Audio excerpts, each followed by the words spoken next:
हर शहर का अपना एक इतिहास होता है और वो इतिहास होता है वहाँ के लोगों से, वहाँ पे हमें या उस शहर के लोगों को जो विरासत में मिला हुआ होता है। और ये शहर आज की नहीं है, शहर अक्सर बचपनों से लेके और किशोरावस्था में पहुँचते हैं, फिर जवान भी होते हैं और वो शहर आगे चल के बूढ़े भी होते हैं। आज इसी तरह संगरूर में जहाँ पे मैं बैठा हूँ, ये बनासर पार्क है एक जगह जहाँ पे कभी राजाओं की हवेलियाँ हुआ करती थी। अब इसको पूरा कम्प्लीटली चेंज कर दिया है जो गवर्नमेंट है उसके द्वारा, और यहाँ पे थोड़ी बहुत एक जगह बची है जहाँ पे राजा महाराजाओं की कुछ आप कह सकते हो कि उनकी जो है संबंधित चीज़ें बची है। अब यहाँ पे जो है ग्राउंड्स बन रहे हैं, जैसे कबड्डी का, हॉकी का, वॉलीबॉल का, और मैं अभी घूम रहा था तो वहाँ से एक बॉक्सिंग का भी खेल हो रहा था। घूमते घूमते मुझे यहाँ पे एक सर मिले जिन्होंने आज से 81 में उन्होंने अपना जो है बैचलर डिग्री किया था। यहाँ पे किसी को इतिहास ज़्यादा पता नहीं था संगरूर के बारे में, और कहते हैं कि यहाँ पे जो संगरूर है वो किसी एक जाट राजा के द्वारा बसाया गया था। तो आज हम इनसे बात करते हैं कि संगरूर अभी अपनी कौन सी अवस्था में। सर, आपके हिसाब से सबसे पहले आपका नाम बताइएगा सर, क्या है? मेरा नाम दलजीत सिंह ढींडसा। अच्छा, दलजीत सिंह जी, आपने क्या किया हुआ है अगर पढ़ाई में बात करें तो? मैंने ग्रेजुएशन की। कौन से सन में की थी सर? मैंने 82-83 में 82-83 में की थी। उसकी ग्रेजुएशन रणबीर कॉलेज संगरूर से की। अच्छा, तो उसके मतलब उस वक्त भी यहाँ पे ये इतना डेवलप्ड था कि यहाँ पे कॉलेज हुआ करते थे। हाँ। 1982 में भी। हाँ। तो आपने किस सब्जेक्ट में किया है? मैंने आर्ट में किया आर्ट्स में। ठीक है। तो अब हम मैंने जैसा शुरुआत किया था कि ये अपने कौन से पड़ाव में है संगरूर आपके नज़रिए से? ये अभी जवानी में चल रहा है या ये बुढ़ापे की तरफ जा रहा है या जवान हो रहा है? आपके हिसाब से क्या ये है? तो बुढ़ापे की तरफ जा रहा है। ये बुढ़ापे की तरफ जा रहा है। जो इसका जवानी का दौर था वो निकल चुका है। कहीं ऐसा तो ना हो दलजीत जी कि आप कई बार क्या होता है, जो हमारी स्थिति होती है वो हम अपने शहर से देख के जोड़ लेते हैं। आप किस तरह से कह सकते हो कि ये बुढ़ापे की तरफ जा रहा है, जबकि यहाँ पे तो विकास भी हो रहा है थोड़ा बहुत? अब विकास तो हो रहा है, ये तो पॉलिटिकल बातें हैं, लेकिन जब ये जवान था, जब पैदा हुआ था, तब तो जब रियासत के राजे होते थे। अच्छा। हाँ। तभी से जो है 1850 में होंद में आया था। ठीक है, तो आप इसकी शुरुआत से मुझे थोड़ा हिस्ट्री बता सकते हैं, हमारे दर्शकों को भी बता दीजिएगा कि ये कब शहर बसा? सबसे पहले संगरूर नाम कहाँ से आया? संगरूर 1850 में जो जींद रियासत थी, फूल की रियासत ने ये 3 पटियाला, नाभा और जींद। तो इनमें से जो जींद रियासत थी उसका राजा था राजा रघुवीर सिंह। तो उसके समय ये होंद में आया था, उसने अपनी इसको मतलब राजधानी के तौर पर बसाया था। जयपुर सिटी है जो राजस्थान का, उसकी तर्ज पर इसको बसाया था। इसके 4 गेट थे, जैसे पटियाला गेट, हैं जी, धूरी गेट, सुनामी गेट और नाभा गेट। अच्छा, ये 4 गेट थे। 4 गेटों के अंदर था पहले जी। ये जयपुर की तर्ज पे बसाया गया शहर है। हाँ। अच्छा, उसके बाद इसमें जो है किसका राजपाट आया? उसके बाद पेप्सू बन गया। तीनों मतलब रियासतों को इकट्ठी करके पेप्सू बन गया। पेप्सू का तो चेयरमैन वो बनाया अपना पटियाला महाराजा। अच्छा, वो पटियाला के महाराजा थे, उनको चेयरमैन बना दिया। ये तीनों को मिला के खत्म हो गई। ठीक है, ठीक है। हाँ जी। तो अब उसके बाद फिर ये जो है हमारा देश आज़ाद हुआ। हाँ। तब इसको एक अलग पंजाबी, फिर एक स्टेट बन गई, पंजाबी सूबा बन गया। हाँ, पंजाबी भाषा के तौर पे इसको एक पंजाब सूबा अलग से बना दिया गया। अलग से बना दिया। ठीक है। तो अभी ये जो इसके अलावा अगर आप कुछ यहाँ की कुछ खास बातें जानते हैं वो क्या क्या हो? खास बातें तो यही हैं, पहले गेट होते थे 4 गेटों के बाहर गुरु घर होता था ऊपर, और एक मंदिर होता था हर एक गेट के बाहर। अच्छा, सभी गेटों के बाहर एक मंदिर है और गुरु घर था। अच्छा, एक मंदिर और एक गुरुद्वारा। इसके पीछे की वजह क्या थी बनाने की? चलो ये तो मान लिया कि पंजाबी कल्चर था गुरुद्वारा, पर वो जो मंदिर बनाने की पीछे की कहानी कुछ है इनकी? वो जो राजे महाराजे थे जींद के, वो हिंदू धर्म को ज़्यादा मतलब मानते थे। अच्छा, इसीलिए यहाँ पे मंदिर भी बने। और जो है ये पिछले जितनी भी सरकारें आपकी आई, इनकी तरफ से कैसा विकास रहा, क्या रहा? इनकी तरफ से विकास, पैसा तो बहुत आता है जहाँ संगरूर में बनासर बाग का स्पेशल बहुत करोड़ों में पैसा आता है, लेकिन उतना लगता नहीं है। वो क्यों नहीं लग पाता? वो क्या कारण है उसका? क्योंकि डेमोक्रेसी है, इसमें मतलब जे तो डिक्टेटर हो फिर तो लगा देता है वो, उसका डर होता है। डेमोक्रेसी में खा जाते हैं निचले के लोग जो निचले हैं। अच्छा, वो नीचे जितना पैसा आता है वो एक बार उन्होंने हमारे देश के पूर्व प्रधानमंत्री राजीव गांधी ने ऐसा बोला था कि मैं 1 रुपया बेचता हूँ तो 15 पैसा पहुँचता है। तो मोदी सरकार के आने के बाद तो मोदी सरकार ये दावा कर रही है कि ऐसा कुछ नहीं हो रहा। नहीं, दावा तो जो सरकार होती है वो करती है कि हमारा राज ठीक चल रहा है, कुछ ऐसा वैसा नहीं हो रहा, लेकिन हो रहा है। कोई ऐसा कोई किस्सा सुना सकते हो जो आपके पापा ने, आपके बुजुर्गों ने आपको सुनाया हो, वो राजाओं के टाइम का, कोई राजाओं महाराजाओं की कोई कहानी ऐसी जो हमारे दर्शकों को पता चले इस बात की कि ये संगरूर है, ये सच में संगरूर है, या कि ये खास बात थी, या कोई ऐसा कहानी किस्सा हर जगह के होते हैं जो बुजुर्ग सुनाते रहते हैं। कहानी किस्सा तो ये है, ये जो राजे महाराजे थे, फूल क्या रियासतां थी जैसे पटियाला, नाभा और ये जींद, तो इनके जो बड़ा वडेरा था वो बाबा अल्लाह था जिसने शहर पटियाला बसाया था। इनका सबसे बुजुर्ग आदमी अल्लाह था। अल्लाह था। तो वो अमृतधारी गुरसिख था। ओके। उसके बाद इनका राज शुरू हुआ है।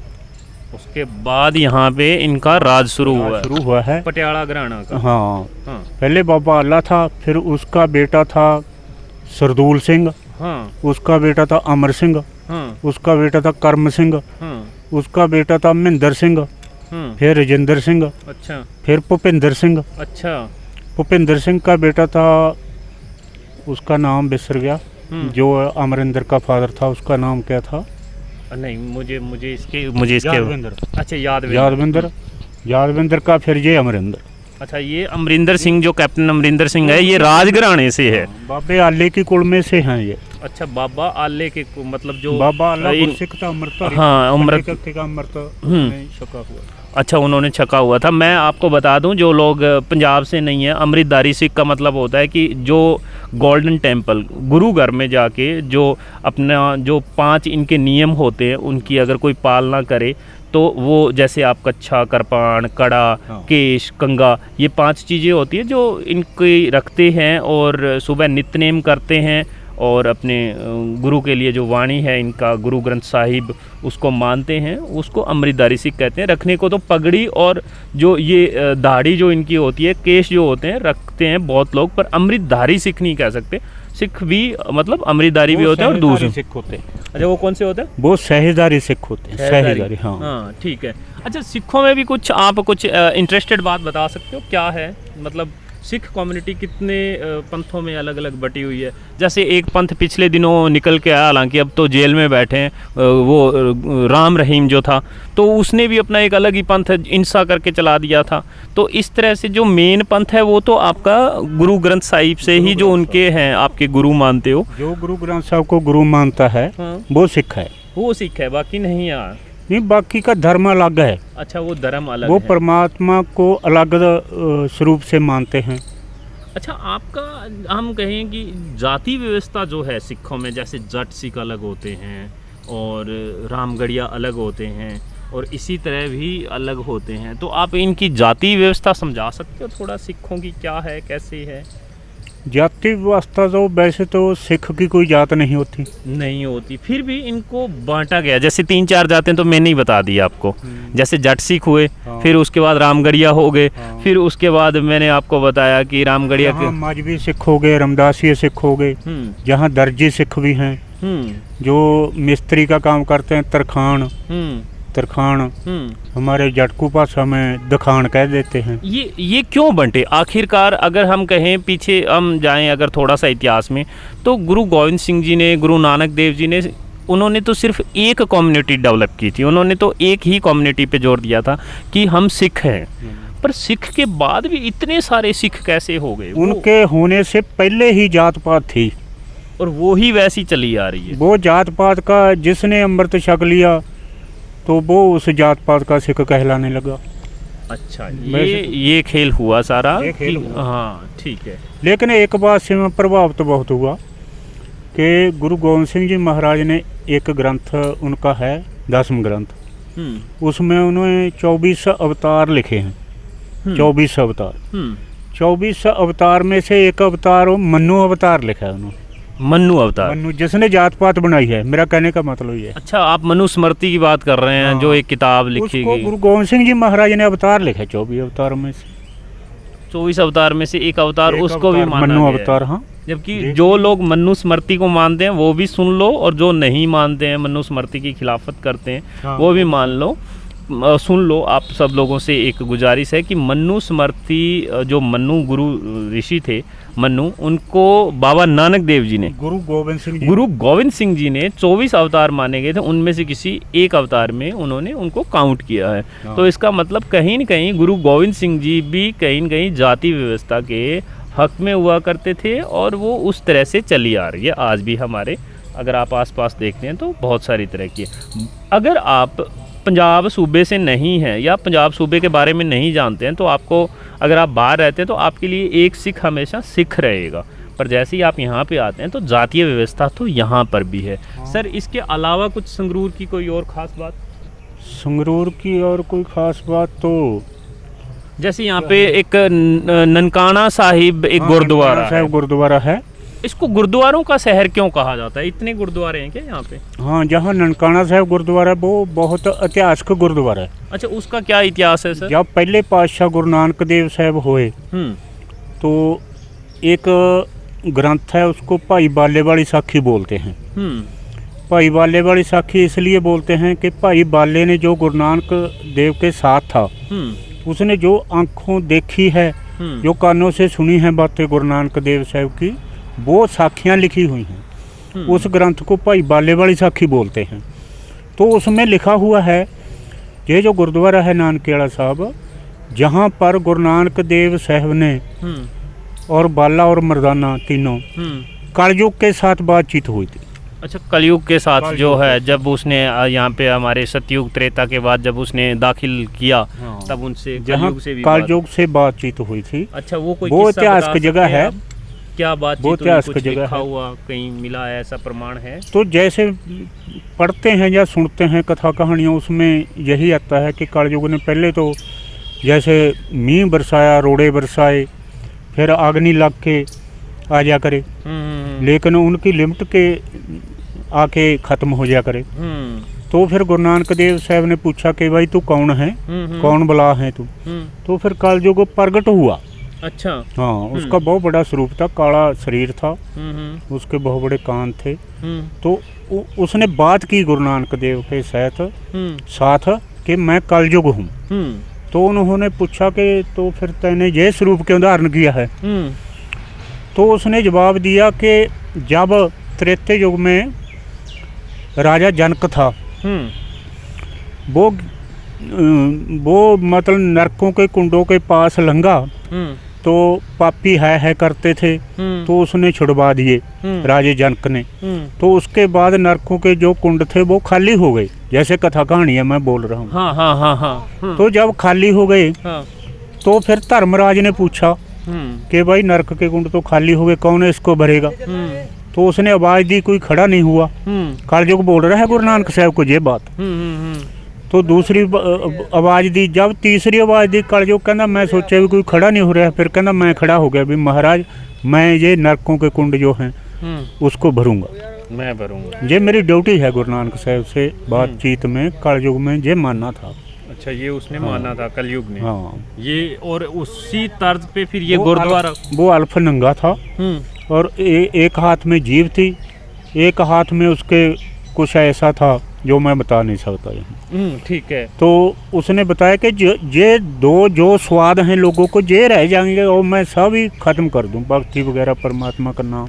हाँ, मतलब तो अगर हम जो बातचीत थी ये जहाँ हुई थी, एक अच्छी भाषा में बोलें तो सिर्फ वासना रह जाएगी और लोगों की जुबान का स्वाद रह जाएगा, सिर्फ बातें रहेगी और वासना रहेगा, बाकी रहेगा, परमात्मा का नाम नहीं रहेगा, सच्चाई नहीं रहेगी, कोई अमृत बेड़ा नहीं सामेगा।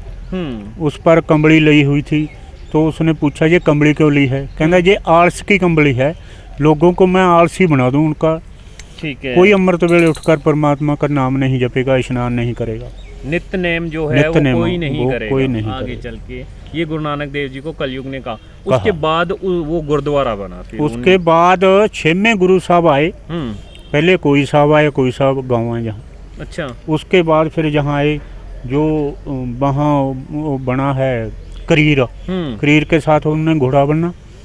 ते जो छोटा गुरु घर है वहाँ बैठे 6वें गुरु हरगोबिंद साहब, और उन्होंने फिर वो जो जगह थी जहाँ बैठकर बातचीत हुई सी गुरु नानक साहब की, उसको साफ कराया और वहाँ थड़ा बनवाया 6वें गुरु ने। और अच्छा। उन्होंने ये बताया कि जहाँ कलयुग के साथ गुरु नानक साहब पहली पातशाही की बातचीत हुई थी, ठीक है। तो इसको थड़ा बनवाओ, जहाँ गुरु घर बनवाओ, जहाँ लंगर चलाओ। तो सामने जो तालाब था वहाँ गुरु नानक साहब ने स्नान किया था। ठीक है। तो ये ऐतिहासिक गुरुद्वारा संगरूर में है, बहुत बड़ा। अच्छा, ये मतलब जो लोग थड़ा नहीं जानते, मैं बता दूं, वो स्मारक बनवाया था उन्होंने, एक आप कह सकते हो सीधा पत्थर का खड़ा हुआ, या उसको ज़मीन में कहीं गाड़ दिया जाए किसी पत्थर को, पहले आप कह सकते हो कि स्मारक कह सकते हो कोई छोटा मोटा, या आप जो होती है एक पत्थर पे लिखा हुआ इतिहास जो होता है, उस तरह से उन्होंने कुछ वहाँ पे अपने सबूत पेश कर दिए थे उसी वक्त। तो सर इसके बाद फिर उस गुरुद्वारे में धीरे धीरे वो विकास होता फिर गया। विकास होता गया, उस जगह की मान्यता होनी शुरू हो गई, तो वहाँ चढ़ावा चढ़ना शुरू हो गया। तो चढ़ावे से वहाँ बिल्डिंग बननी शुरू हो गई, दरबार साहब बनया, तो फिर गुरु ग्रंथ साहब जी प्रकाश हुए। ठीक है सर, आपका हमारे YouTube चैनल पे इतना वक्त देने के लिए बहुत बहुत शुक्रिया। आपसे बात करके हमें बहुत अच्छा लगा, और इसी तरह अगर आप लोगों को ये वीडियो अच्छा लगे तो आप इसे शेयर कीजिएगा और हमारे चैनल को सब्सक्राइब करना ना भूलिएगा। शुक्रिया।